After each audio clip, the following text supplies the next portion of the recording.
Donkey Kong who? We got a new Mario Kart. No, I'm actually serious. After 11 years, Nintendo finally released an all-new Mario Kart experience for players on its brand new console, the Nintendo Switch 2. Mario Kart World is a game that I and many others in the Mario Kart community have been looking forward to, not just because of the new elements it brings to the series, but because many of us, myself included, have grown tired of 8 Deluxe, as it seemed like that game would never die. Now, I liked 8 Deluxe, more than people gave me credit for in my last Mario Kart video, but I had my various issues with the game that really prevented me from actively playing the game on a consistent basis. For those who haven't checked out the video, the problem I had with the game were the over-dependence on items that substituted the need to drive well a lot of the time, also the overabundance of items in play that would affect your race, and lastly, the lack of mechanics in that game when regarding the driving. This video is not going to be another dunk on 8 Deluxe, but will be an honest comparison between the two newest Mario Kart games and arguing for many of the changes and additions they made to the series. What this video won't include are features that Mario Kart World has that are exclusive to the hardware it runs on. For example, an open-world Mario Kart is an amazing addition to the series, but only can really be done on hardware like the Switch 2, so that'd be a poor comparison. So, without wasting any more time, let's get started.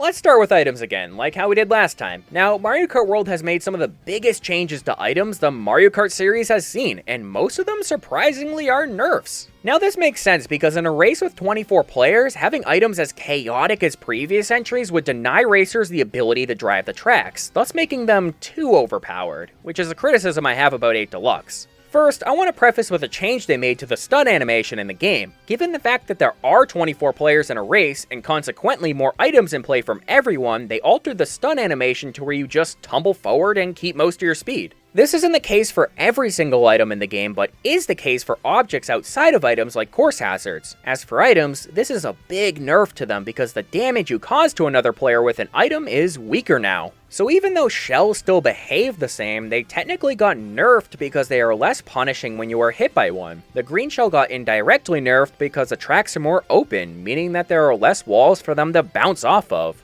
But let's talk about items that were directly nerfed in the jump between 8 Deluxe and World.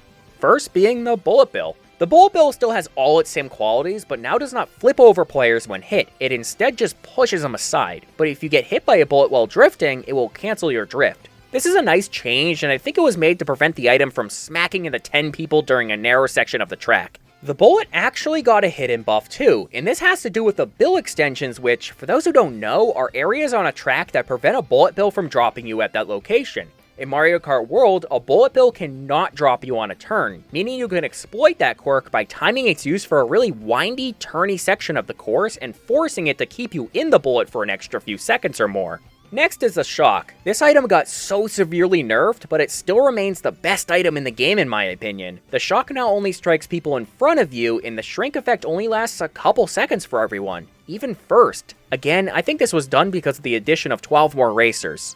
The Mega Mushroom kind of got nerfed. Yes, it does give you a speed boost now, unlike in Mario Kart Wii, which is a buff, but while it's in use, the item stays in the item slot, meaning you cannot chain it for another item before a box. I just wish it played its signature tune in this game as well, so count that as a nerf. I'll go over some small nerfs. The Super Horn got slightly nerfed for that same reason. It stays in your item slot while it's in use, which was not the case for 8 Deluxe. Also, the coins are slightly less effective in this game relative to 8 Deluxe. The blue shell now has an easier dodge window with a mushroom, and the fire and ice flower are less effective when used and last for a shorter time. It's also stupid how the ice flower is literally the same as the fire flower, but just reskinned. It would have been cool if the ice flower took a similar role as it does in Galaxy and allow you to drive on water, kind of like Frostwalker boots in Minecraft. Either that or cause the target to lose traction for a short time like in Mario Kart Tour. Lastly, the bomb is so stupid in this game compared to previous entries. It seems to take longer to explode and doesn't explode when in close proximity to racers after it lands. The properties of it feel different in this game and I cannot exactly explain how.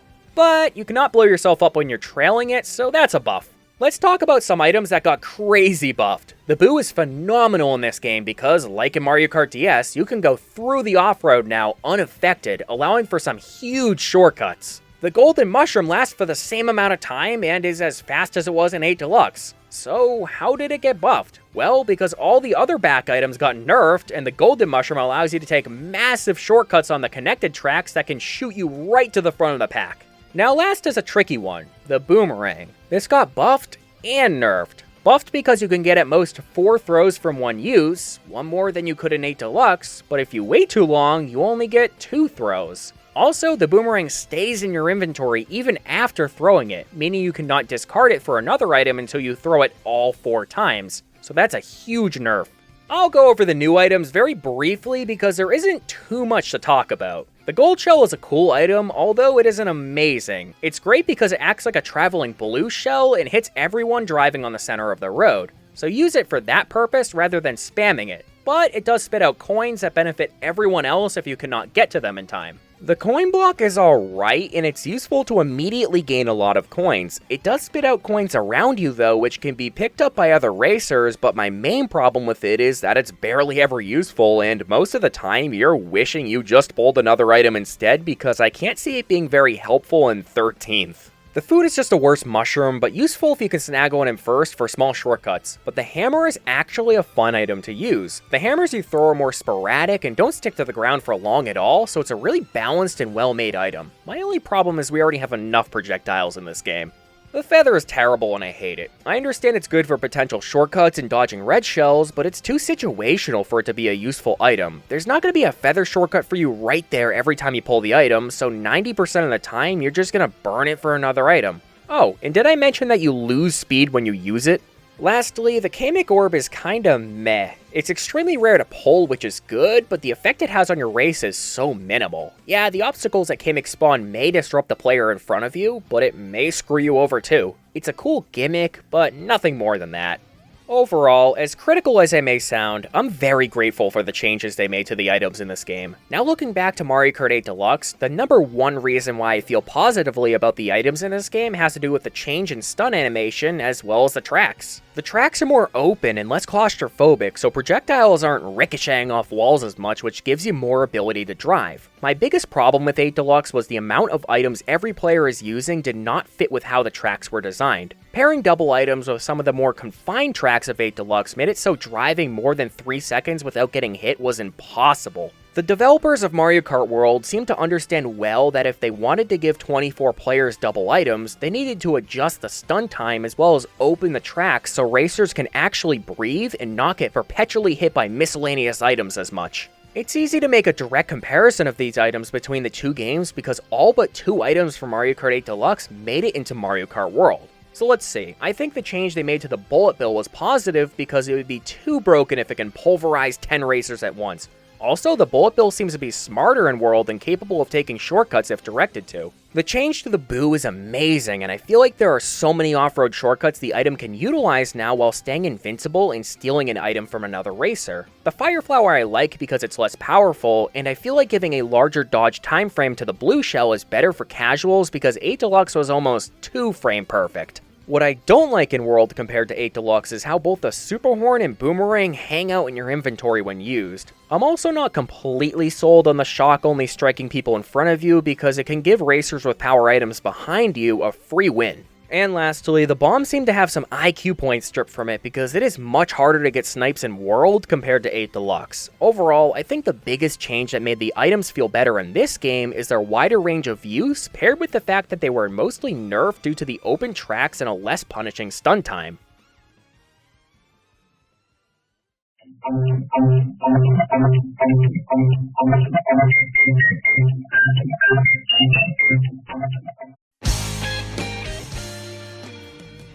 Oh boy, we're at the meat of the video. As we all know, Mario Kart World introduced some of the most drastic changes to driving the series has seen, and I am all for it. So, the main gimmick of Mario Kart World is basically being Nintendo's version of Tony Hawk's Pro Skater. You can grind on rails, ride on walls, and you can trick off anything. Seriously, the track is just a suggestion in this game, as some of the fastest routes don't even use the track for the majority of the lap.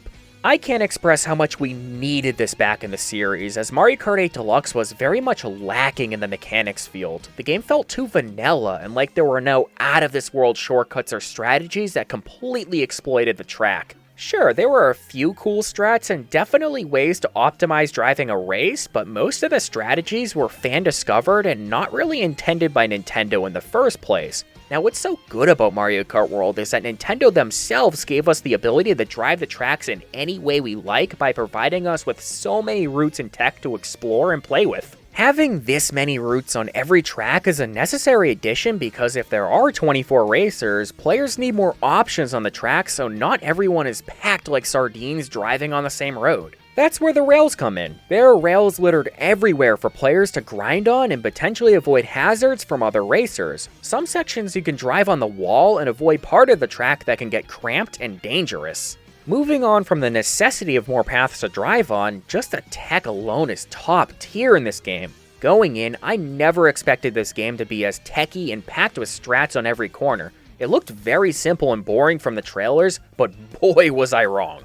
The amount of tech packed into this game gives it a very high skill ceiling, which is awesome for experienced players because it gives us incentives to practice these very satisfying tricks. This game pretty much requires a lot of practice and grinding done on these tracks in order for you to learn the shortcuts because otherwise you just get blown by other people online. Some of the more technical tracks in this game include Whistletop Summit, DK Pass, Great Question Block Ruins, Shy Guy Bazaar, Airship Fortress, Wario Stadium, Moo Moo Meadows somehow, and Sky High Sundae. And that doesn't mean the others don't have any tech at all. I don't know. I think it's just better to show you rather than try to explain how crazy the tech is in this game. This is just such a breath of fresh air for the series. The reason why I liked Mario Kart Wii was because the races were more dependent on how well you knew the track and were able to perform the massive shortcuts. 8 Deluxe moved away from that and focused more on timely item usage to perform well, as there weren't many large shortcuts in that game. Now for World, it's kind of the best of both worlds. A common criticism people had of 8 Deluxe was the lack of freedom and creativity you had during a race. If you tried a big shortcut, or even something that you thought would skip a big section of the track, Lakitu would come pick you up.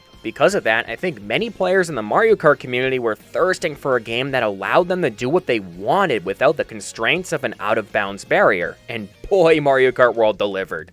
Again, let me just emphasize how important freedom like this is to the longevity of the game. Because so many of these amazing shortcuts exist, it gives players like me the excuse to practice them time after time just because they're super fun to perform, as it almost feels like we're breaking the game. This helps give an incentive to pick up and play, which contributes to how well this game will do down the road. More shortcuts and more tech to practice means more content, which keeps players playing instead of moving on due to lack of variety with how you play. This higher skill ceiling creates competition because in order to beat the other players online you see doing these crazy strats, you have to work hard and get good at the game so you can beat them. And I'm proud to report this game has a very high skill ceiling. It's also great for advertising. All these cool techs and tricks that you can do invites many people to play the game and try them out themselves. That's what 8 Deluxe never had. It never looked flashy enough to where people would pick up the game and play it solely from an inspiration factor. Mario Kart World, on the other hand, looks so cool from an outsider's point of view because you're able to grind on rails, ride walls, and do all these crazy tricks and shortcuts. It's kinda similar to Mario Kart Wii in that regard. To further back up my argument, here's a random comment of someone agreeing with me on Twitter. Thoughts on Mario Kart World? As a Mario Kart Wii player, my main issue with 8 Deluxe is it never visually seemed interesting mechanically, which is unlike Mario Kart Wii. But World seems rich with mechanics, and I've noticed myself watching a lot of streams and playing a bit. All in all, what I'm trying to get across here is that Nintendo really hit it out of the park with this game because it's interesting for both avid fans of the series and casuals. The mechanics of this game have a very high skill ceiling which keeps in a lot of the more die-hard fans, but also the flashiness and glitter of the game entices those who aren't crazy about Mario Kart to try and love the game. But no, you're wrong, Anthony. 8 Deluxe has tech. It has Motion Glider. Give me a break.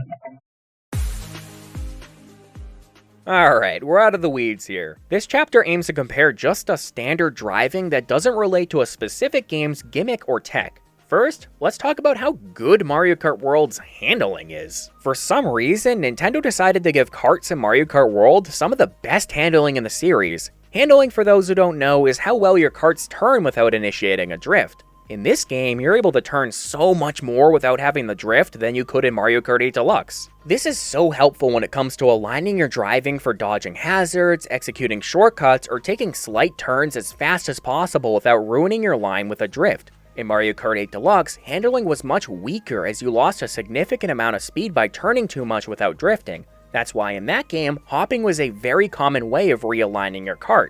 In Mario Kart World, hopping reduces your speed pretty noticeably, so it's not as optimal of a strategy to hop in succession in order to adjust your angle, but adding better handling and drifting, as I'm about to mention, is a great way to compensate for that.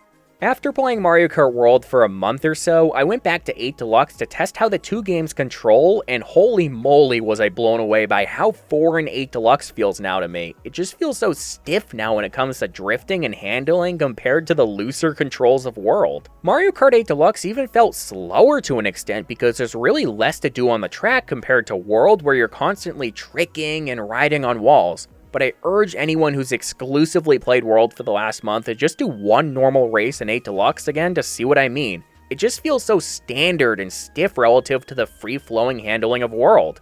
Drafting in World is also so broken. Because there are 24 players, it is so easy to find yourself directly behind somebody and quickly charge a draft. They are almost on par with a mushroom boost now, which is insane for those near top positions. It's definitely worth trying to go for as many drafts as possible. But just be careful. The next difference between 8 Deluxe and World is a controversial one, and this has to do with the water. Now in Mario Kart World, they removed the ability to drive underwater like how you can do in both Mario Kart 7 and 8, and honestly, I was never a fan of the underwater physics, and typically the water courses from those games ended up being my least favorite. In Mario Kart World, you ride on water like a jet ski, which when first playing the game, I thought was such a cool idea and massive improvement over the weird physics of underwater driving. However, the more I play World, the more I'm having a hard time liking this new implementation. That's because driving on the water seems to be very inconsistent. What I mean by that is because it is so wavy, it's hard to get a drift off because many times the waves prevent you from performing one correctly. As expected, you're also able to trick off these waves, but a lot of times, being able to successfully get a trick from them seems very inconsistent as well, which means a lot of times you're just hopping in the water and losing speed. Again, it's a cool change to the series, and very unique to the game compared to the underwater sections from previous installments that just got boring in my opinion, but I feel like the physics of the water in this game are very jank, and many times it's hard to fully control your vehicle, especially when you're using something like a mushroom or trying to accelerate to top speed. One of the most massive changes they made to Mario Kart World that completely defines the driving in this game is the air mobility. For the first time ever, you're able to perform multiple tricks in the air. Now, performing more tricks doesn't mean you get more of a boost, so everything after the first trick is just performative. But allowing multiple air tricks does help players align themselves while in the air, which is absolutely huge. There are many instances where you need to correct your position after making a jump, so performing a right or left trick helps with that. It's great for dodging hazards as well as aligning to land on a specific spot, like for a shortcut for example. One thing with driving they recently adjusted in version 1.2 has to do with the trick boost. They made it so you have more momentum upon landing on the ground after a trick. A very positive change in my opinion. Before, your car would hesitate a bit after landing from a trick and slightly slow down, especially on inclined surfaces. Now that's not the case anymore and the driving feels smoother as you're able to quickly accelerate after you land on the ground from a trick. It's interesting they made a physics change a couple months into the game's release. I just hope they don't do changes like this too often because the game's already out and tweaking the driving every now and then could screw some people up, especially those who do time trials. Lastly, I want to go over what makes something meta in both games. Why I mention this is because many people complain about character diversity, which I don't have much of a problem with, but I see why players get frustrated by only seeing one character dominate every lobby. Luckily, in Mario Kart World, the kart you use is much more important than the character stats, which means we see a wide variety of characters in competitive settings. Right now, the meta is leaning towards lighter to middleweights, with the most popular characters being Toadette, Nabbit, and Daisy, but if you couldn't already tell, my main is a lightweight, Fishbone. I like using a lightweight character because with 24 players, you're always getting hit by something, so having better acceleration proved to be very beneficial to me. Also, are you serious? This guy is a playable character in a Mario Kart game. How can I not choose him?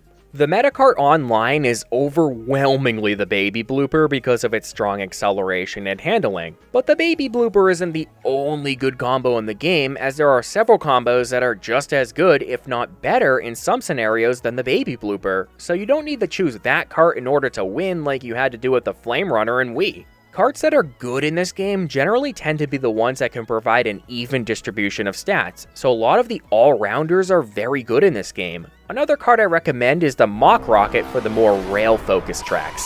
In Mario Kart 8 Deluxe, the meta was basically Yoshi Teddy Buggy with not much wiggle room outside of characters that shared the same stats. Now there was great character and vehicle diversity in that game, definitely more so than Mario Kart Wii, but characters mattered so much more in that game because their own stats influenced the carts much more than they do in World. So you almost had to choose one of the meta characters because they contributed to your cart in the most beneficial way possible. That's why you saw Yoshi everywhere paired with the Teddy Buggy or Mr. Scooty. In World, the influence your character has on the cart is much smaller, so it gives players more of an open choice to pair whomever they want with the vehicle of their choosing. But that's only if you want to play meta, because you can certainly still race well if you stray away from everything I mentioned here. Just don't get too crazy.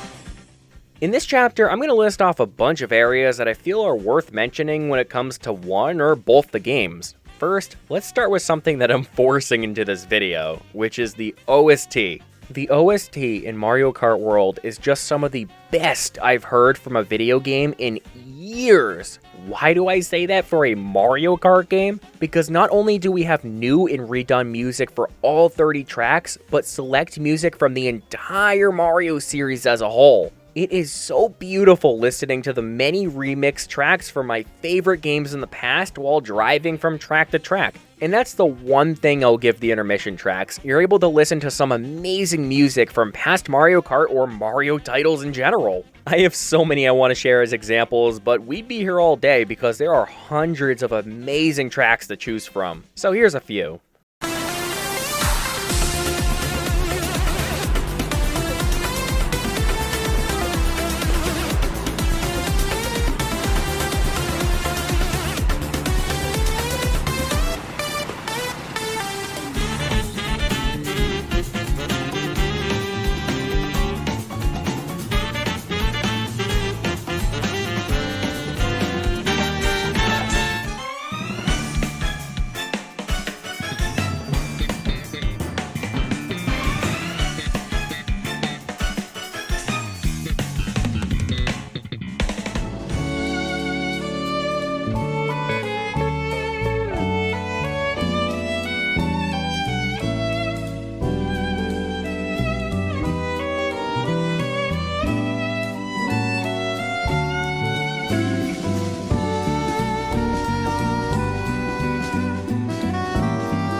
Next, I want to bring up Knockout Tour because I've kind of ignored that the entire video. This is such a great addition to the series and something I've wanted to see in a Mario Kart game ever since it was modded into Mario Kart Wii. It's just such a cool idea and one of the few new ways of playing Mario Kart while retaining its competitive and intense nature. The style of play is entirely different, as most of the time you don't want to be in first just to avoid getting comboed and then KO'd. It's more optimal just to hang out in second and then hold your items for the final stretch or when you're in a pinch.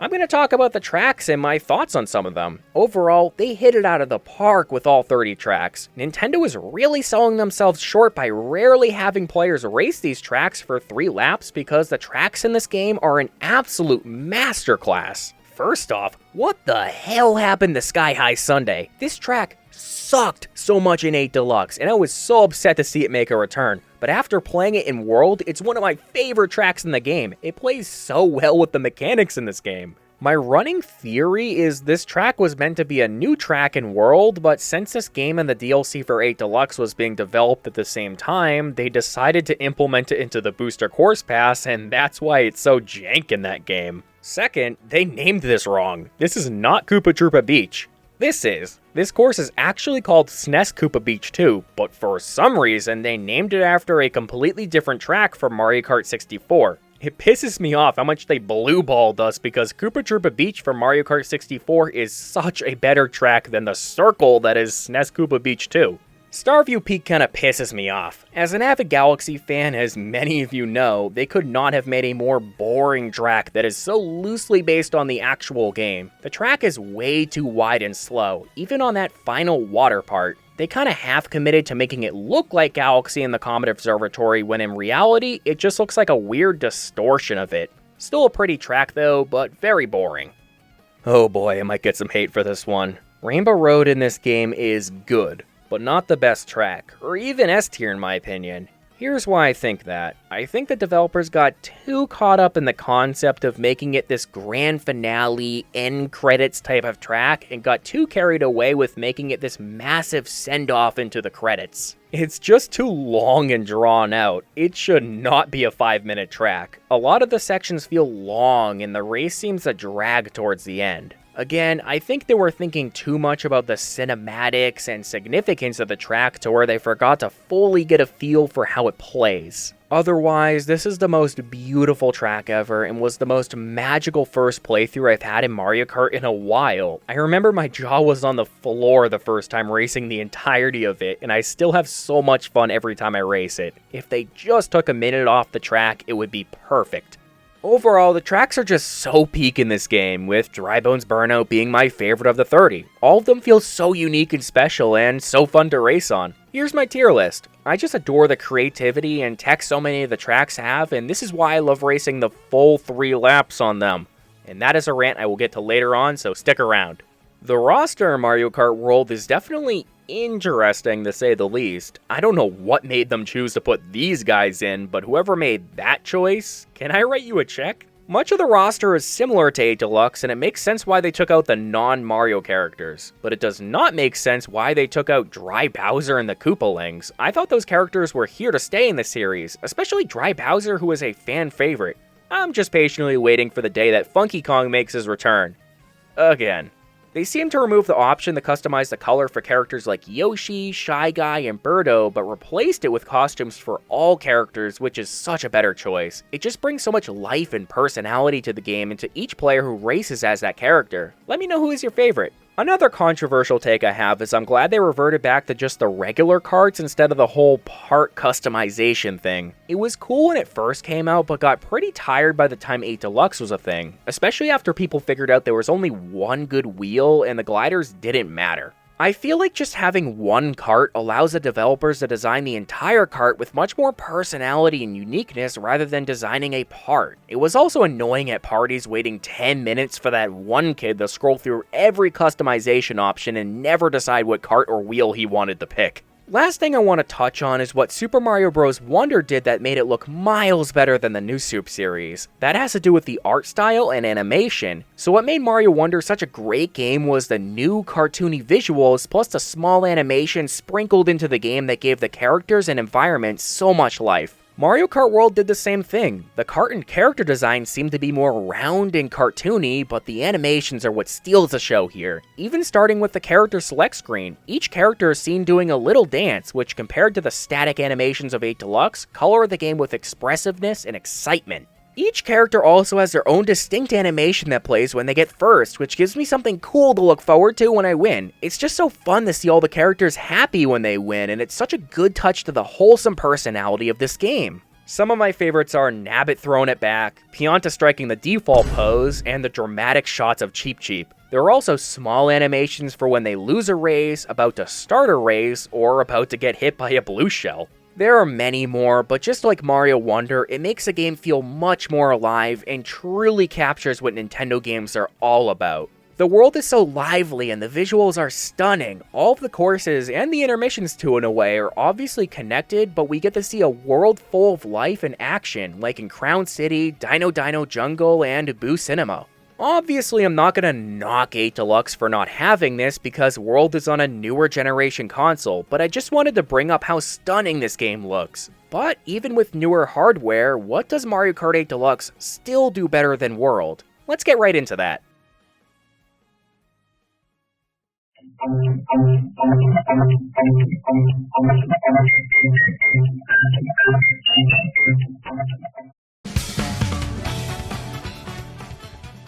Look, I'm sure you know the number one answer to this question, but before we get to that, let me discuss some other areas in which Mario Kart World sort of regressed relative to Mario Kart 8 Deluxe or the rest of the Mario Kart series. First, battle mode is atrocious in this game. They did the thing again where they use tracks instead of actual battle courses, and they all feel too open. Not only did they remove 3 battle games that were in 8 Deluxe, but the original 2 remaining, Balloon Battle and Coin Runners, aren't even that fun in World. The courses are too open, and I don't find myself interacting with many other racers much despite there being 24 players, and honestly, the 2 modes alone just get stale after a play or two. How they really could have improved this was by making smaller, distinct battle courses and adding more variety other than just Balloon Battle and Coin Runners. Look, I know nobody buys Mario Kart for battle mode, but sometimes it's nice to play once in a while. Mario Kart 8 Deluxe really hit it out of the park because there were 5 battle games and the courses were fun and engaging to play on. I really thought they would further improve on that, but I guess not. Next, let's talk about the UI. The interface in World, more specifically with the character select screen, is just not good. We shouldn't have to scroll in order to choose a character. Mario Kart 8 Deluxe had them all condensed into one array, which was so much better. Something they could have done was merge all of the costume variants into a drop-down menu for the vanilla character, just like 8 Deluxe does with the color options. It just takes a while to scroll through the menu and find who you want to play as, and it's really unnecessary. Same goes with the carts. I don't like how it's a scroller. Mario Kart Wii had all of the options on one page, albeit there were less carts. I also wish it showed all of the stats of the carts when you pressed Y instead of leaving much of them hidden because Nintendo loves keeping with the hidden stats. Sorta similar, but I wish there was more creativity in Versus mode. There are no more custom items, which is such a shame, and the only options for items are normal, frantic, and mushrooms only. Custom items were so fun in Mario Kart 8 Deluxe, and I don't understand why they got rid of that customization feature for casual races. I know a lot of people will mention that 8 Deluxe has 96 tracks compared to World's 30, and 8 Deluxe has 200cc and World doesn't, but I'm not going to comment on that right now because it's highly likely a DLC will add upon those deficiencies. Unlockables are pretty bad in both games. I wish Mario Kart World had more means of unlocking things because it would have totally been fun if some characters were locked behind free roam or time trials, for example. The way to unlock the costumes and NPC characters are pretty tedious, and I think adding an additional way to unlock them along with the Kamek Orb and food item would have been a good idea. But they again stuck with unlocking things through coins. A complaint I had about 8 Deluxe. I liked Wii's creativity with unlocking characters and carts, as a lot of them were locked behind specific achievements in the game, making it actually satisfying to unlock a specific character or cart. Some minor nitpicks that the community has brought up first has to do with the fact that you automatically trick off racers when you land on them from atop. A lot of times, you do it unintentionally and it causes you to fly somewhere you don't want to go, which can ruin your race. It's pretty stupid for something you have no control over. Next is how items automatically trail your cart instead of it being done manually. I don't have much of a problem with it, but I can see why other people may not like it if you want to conceal your items so opponents can't see it, or so other racers don't automatically get rid of your item by colliding into it. One more thing I will mention has to do with the online VR system. I don't like it. I love how challenging it is now, but it almost feels too strict to where everyone ends up stagnating in around the 8000s. That's because when you're low VR, it's super easy to gain hundreds of VR after every race, despite where you finish. But once you're already up there, it is impossible to gain more than like 20 VR, even if you get a top spot. And if you get a bottom spot, you lose like 100. Because of that, it is hard to gauge a player's actual actual skill level because it's super easy to get up to the 8000s, but insanely hard to get out. And for those who got in the 9000s, it is virtually impossible to get above 9500, which means most of the player base will be sitting around the same range of VR. So it almost feels impossible to distinguish a pro player from a more intermediate player online because everyone's just stuck at 8K. But now we're at the big part, and the topic I avoided mentioning up until right now. Speaking of online, the connected tracks are so bad in this game. It is literally just straight line simulator, as 90% of them have you drive forward with 0 turns, obstacles, or tech. And the worst part is, you only play 1 lap of the actual track you drive to. Also, the race doesn't even matter until the last lap because for the intermission tracks, bagging is so broken because of all of the massive shortcuts. So on top of driving boring straight lines, you intentionally want to fall to the back and pull power items so you can cheese a win at the very end. Trust me, this is actually the known strategy for most of them, and it completely defeats the purpose of the game. And that brings me to the day Mario Kart World died. June 25th, 2025, the day version 1.1.2 was released. That day, Nintendo released a sentence that felt like knives to the hearts of Mario Kart players worldwide, which reads, "Adjusted courses selected in random when selecting next course in a wireless versus race." Before the update, Worldwides would typically let you vote between 3 connected tracks or random, which always guaranteed a regular 3-lap track if chosen. Because so many people in the Mario Kart community hate the connected tracks, 90% of the votes would just be random to avoid playing the connected tracks. Nintendo has caught on to this, and instead of recognizing that an overwhelming amount of the community does not want to play straight lines, they doubled down and made the random option only have a small chance of selecting a 3-lap track instead of it being guaranteed. We have been asking Nintendo since the game came out to just add a method for us to play only the actual tracks online, but instead of listening, they were so upset that people tried to beat the system by choosing random and made it so that we can't play the game how we want. This is so typical of Nintendo. They do this all the time. Something I've realized about them is they make games how they want and force players to play the game according to their vision. They want everyone to play the Nintendo way, and the moment people try to play the games how they want, they squish it like a bug. They saw that people did not respond well to the presence of connected tracks, and instead of tweaking the game to make it more enjoyable for the majority of the community, they said, "Nope, the players are wrong," and made it so that's the only way you can play the game now. All because they viewed the community as not playing their game as intended.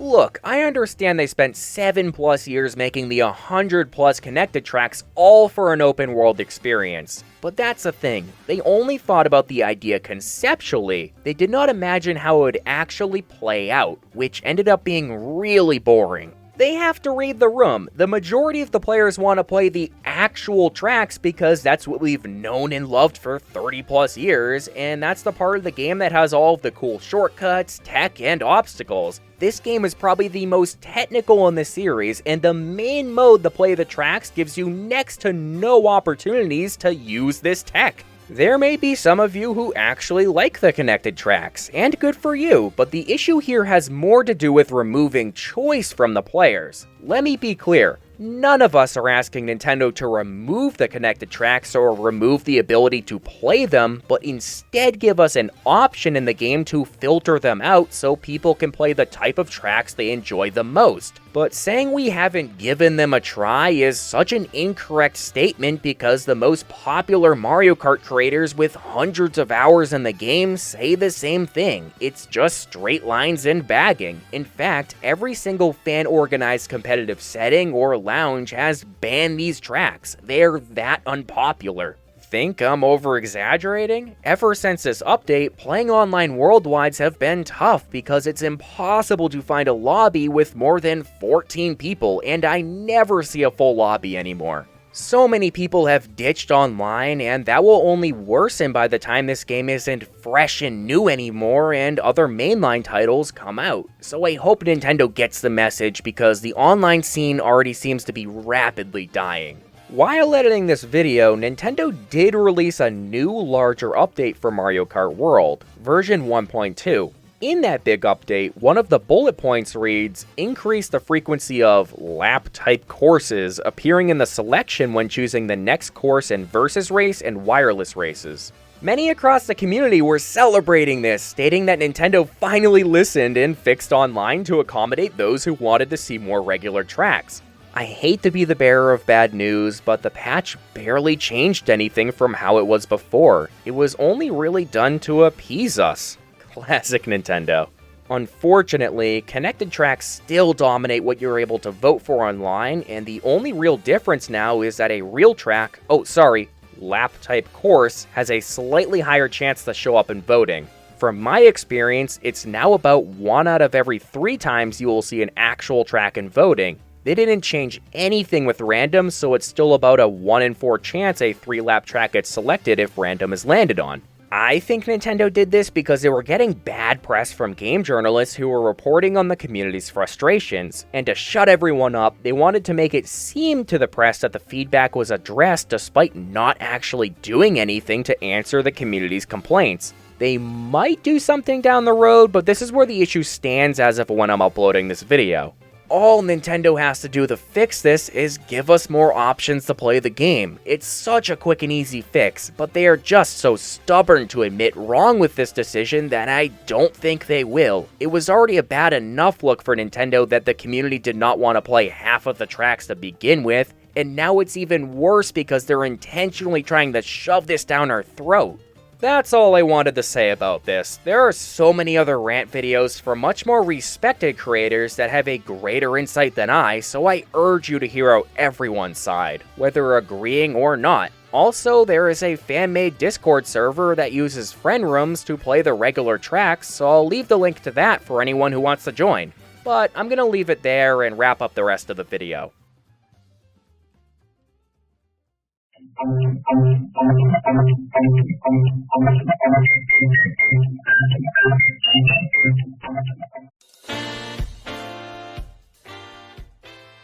I believe that wraps up all of the points I wanted to address about Mario Kart World. Now, there really is no bad Mario Kart in my opinion, and my favorite part about the series is that every installment feels totally different from one another. So, Mario Kart 8 Deluxe definitely still has its place in Mario Kart infamy. But I believe World blew 8 Deluxe out of the water in ways that people never imagined possible. It was hard to think of ways 8 Deluxe could be improved due to the sheer quantity of content in that game, but Nintendo knew the best way to do so is to rev up the driving, mechanics, and tech for the new game. Overall, why I think Mario Kart World is so much better than 8 Deluxe and right behind Wii in my opinion is because of how technical the game is and how smooth the driving and movement is as well. It's just such a breath of fresh air to so many of us that were starved of actual game-defining mechanics that weren't seen in 8 Deluxe. That, combined with the reworked items, makes it to where the races just feel so much better. It gives so much of us a purpose to hop on the game and grind the tracks. The shortcuts are so fun, and I have a blast learning new things about the tracks every day in an attempt to become more competitive online. Free roam and the rewind feature are such good tools for helping with practice, as you can position yourself in front of a shortcut and practice it as many times as you want, and if you fail, just rewind. It almost feels like we're working with save states. 8 Deluxe is a great game, don't get me wrong, but unless you're an ultra-competitive player, it gets stale for most people after a while and they're just gonna move on. There's just not a lot of excitement and the skill ceiling is pretty reachable, but the distinctiveness that World provides to casual and competitive players alike makes me predict that this game will last a while.